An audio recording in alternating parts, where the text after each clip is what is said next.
Hey, everybody. Welcome back. It's Kevin Meredith from Fourth Sector Innovations. This is Coffee with Kev-innovation, our weekly discussion about all things innovation while enjoying coffee. So, this coffee that we're drinking this week is from Mi Cafecito. It's a family owned Latinx business here in Southern California.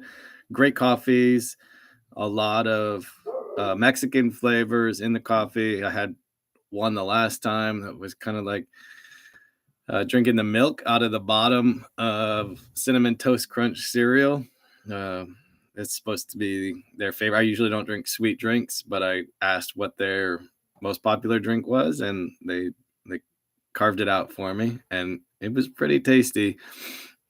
But I usually drink my coffee black, and so today's cold brew is a little bit more my style. This week, I really want to talk about a little bit more on. We talked a little bit about biomimicry in the past, and then talking a little bit more about the importance of biodiversity, and in particular, the impact, the broader construct of diversity on innovation. And so that's really what we're going to focus on today. Unless you all have some conversation starters and questions you want to have that we get into, open for that always. That's what this is all about, is for you all to be able to jump on, ask all the questions you have about innovation, entrepreneurship, and yeah. So with that, we will get going. And as we've been saying along the way, our focus of these sessions has been aligning with a course that I'm teaching at Claremont McKenna College called Innovate Anything, in which we developed that course as a way to help ensure that anybody pursuing innovation has an understanding of the foundational aspects of innovation, but is also really accessible, regardless of whether or not you have a technical background or not. And so we take two topics every week, mash them up against each other, look at the most seminal innovations and enablers that have enabled that. I guess that's redundant, but that have allowed that particular topic to flourish. And so and then we take both those topics and mash them up against each other and say, if you only had these two things, what amazing new innovations can you conceive? And that exercise we do every single week throughout the semester. This week, we talked about finance and biodiversity. And so the biodiversity component of it is important that we understand how much greater risk there is to anything that exists in a monoculture. It's much more susceptible to significant risk, what would be determined to be catastrophic risk, more when you have a monolithic anything. And so that just means that there's more impact, more significant impact for any one failure path compared to having redundancy. So you can think about it in a lot of different ways, but if we just look at agriculture and the shift that had occurred over the last 100 years or so in agriculture to have monocropping, we're now seeing the damage that monocropping can have on the long-term ecosystem or the environment. And when we have crop rotation and the ability for the soils to naturally heal themselves, we can bring back and flourish agriculture without having to use genetically modified or other means to feed our ever-growing population. So those are just a couple of examples, or an example of the importance of biodiversity. We it's also really interesting to think about uh, how much of life on this planet no longer exists. So it's estimated that 99.9% of all the life that has ever existed on Earth is now extinct. And, you know, we know maybe a sixth or an eighth of the actual life forms that are left on the planet um, in any kind of detail. And so there's a huge risk in that if we really are into the sixth major extinction on Earth, that we're going to lose the insights tying back to biomimicry from last week, the idea that we can learn so much from nature still, and we can solve some of our greatest challenges as a species, as humans, um, by being inspired by nature and learning from nature, because nature, uh, we're part of nature, but the broader construct of nature has been doing this a lot longer than we have as a species. And so learning from that is really important from a biomimicry perspective and from a biodiversity perspective. Now, the tie in to finance in this week is that there's in the 1950s, a famous economist that proposed this idea of modern portfolio theory. And the idea of portfolio theory is you, as an investor, can identify a level of risk that you're comfortable with. You can, let's say, 3%, 15%, whatever that number is, you can identify what that risk is.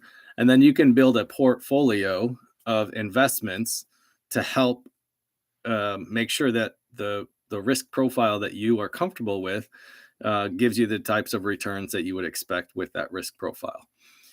That theory has maybe been challenged a bit, but it did lead to a Nobel Prize for that economist in the 90s. So that there's some validity to it, if that's your measure. The real issue is not whether or not modern portfolio theory is still valid or not in the world of finance, but how can we apply that to innovation?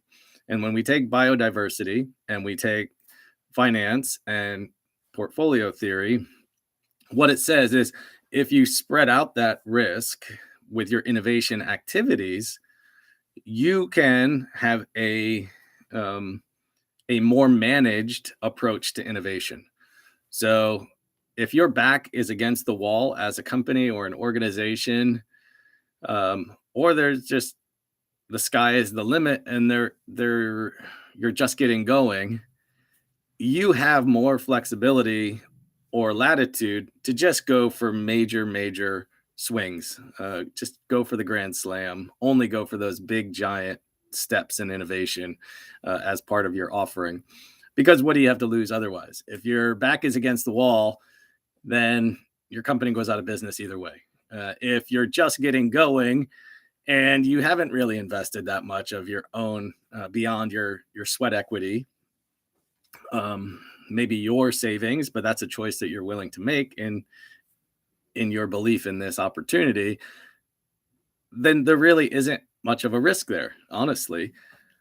And so having these, like going for one or a few related major innovations could be a viable strategy. Now, a more established company, a Fortune 50 or Fortune 500 company, even that is doing relatively well, may have a completely different set of needs or risk aversion that they provide through the different structures of their company. And in that case, you probably don't want to put all of your future in one or two things. You want to spread it out. And in our experience, really most of innovation is happening in the incremental stages of innovation. It's not those massive shifts that occur.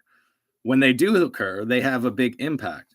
But most of the composite innovations that occur are where the bulk of the value that's created through innovation actually resides.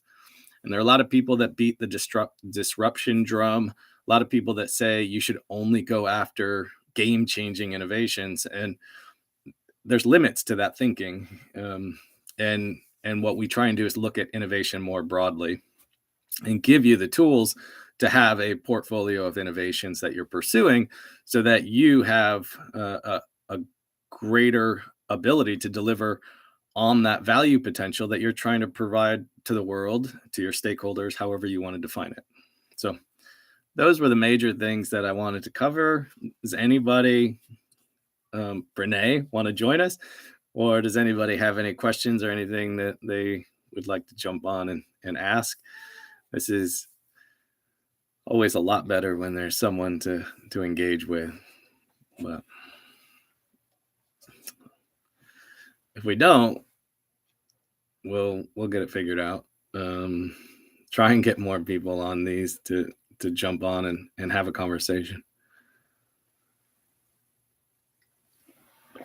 All right, I'm going to take that as a no. Well, thank you, everybody. I appreciate it. Let's see, a couple of things. Tomorrow, Brene has a weekly on every Thursday at 10 a.m. It's Work-Life Wellness with Brene, and she discusses all different aspects. You look at you passing the buck, Brene. We'll let that go. The topics that she pulls on. What are you talking about tomorrow for work-life wellness? How about that? We'll get that going on here. And then we have Future Fest coming up Friday, April 22nd. Will be the second time that we're doing Future Fest. Pretty much learned a bunch from our Future Fest in the fall and are making improvements to the entire day and are super excited to have the next iteration of Future Fest. The previous Future Fest last fall, the inaugural, was this idea of a beautiful glitch, because we were putting something together in a time frame and in a way that it shouldn't have existed. And so again, big shout outs to Brene for bringing that to life. This time, our focus is on provocative progress. And so we are trying to show and instigate this constructive change for people. And hey, there's Brene. Hi. Good morning. Top of the morning. You didn't say tippity top. Well, I feel like it's not the tippity tip top of the morning, but that's all relative. I mean, it's the tippity tip top for you and I to see each other. That's true on a Wednesday. It's all relative.